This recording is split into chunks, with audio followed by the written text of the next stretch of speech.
গর্ভবতী অবস্থায় যদি হাতে মেহেদি দেয় তাহলে কি বাচ্চার শরীরে দাগ পড়ে? একটু জানাবেন। মৃত ব্যক্তির গোসলের পর সুরমা কোথায় কোথায় দেয়া যায়? হাত পায়ের নখ কাটার পর তাকে মাটির ভিতর গাঁটতে হবে? নামাজের ওয়াক্ত চলে যাচ্ছে, এই মুহূর্তে শুধু ফরজ নামাজ আদায় করলে কি কোনো গুনাহ হবে? ওযু করার সময় বেসিনে পা ধোয়া কি ঠিক? নামাজের সময় মোবাইলে চোখ গেলে কি নামাজ হবে? নখ পালিশ লাগিয়ে নামাজ পড়লে নামাজ হবে কিনা? সুদের টাকা দিয়ে তৈরি করা বাড়িতে আমল করলে আমল কি কবুল হবে? কিবলার দিকে পা দিয়ে শোয়া যাবে কিনা? মুসলমান মেয়েরা ধুতি সালোয়ার পড়তে পারবে কিনা? ডান হাতে খাবার গ্রহণের সময় প্রয়োজনে কি বাম হাতে পানি পান করা যাবে? পুরুষ ডাক্তার দ্বারা সিজার ডেলিভারি করানো জায়েজ কিনা? প্রশ্ন উত্তর দেওয়ার পালায় আমরা চলে যাচ্ছি। আজাদ, আপনি জানতে চেয়েছেন মৃত ব্যক্তির গোসলের পর সুরমা কোথায় কোথায় দেয়া যায়? উল্লেখ্য আজকে শুনলাম লজ্জাস্থানে দেয় কিছু মহিলা। না, এটার তো কোনো যুক্তি নাই, সুরমা শুধু চোখে দিবে আর কোথাও না। নুসরাত সুলতানা রত্না, আপনি জানতে চেয়েছেন নামাজের ওয়াক্ত চলে যাচ্ছে, এই মুহূর্তে শুধু ফরজ নামাজ আদায় করলে কি কোনো গুনাহ হবে? নামাজের ওয়াক্ত যদি চলে যাচ্ছে এমন হয়, এই মুহূর্তে আপনি যদি শুধু ফরজ নামাজ আদায় করে নেন, গুনাহ হবে না, বরং এটাই করা উচিত সে সময় যদি হয়ে যায়। এমনি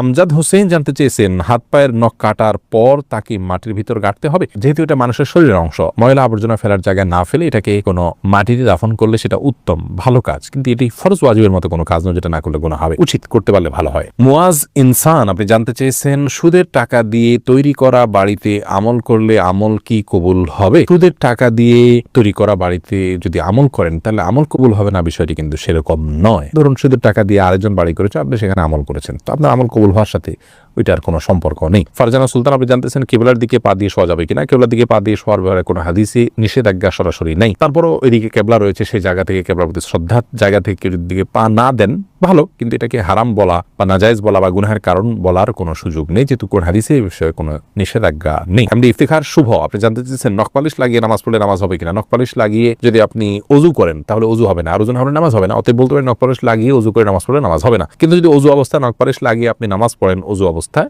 তাহলে ওই নামাজটা হবে। পরবর্তীতে আবার যখন নামাজের সময় হবে বা ওযু ভাঙবে তখন আপনাকে নখ পালিশ রিমুভ করে তারপর ওযু করতে হবে, অন্যথায় এটি জায়েজ হবে না।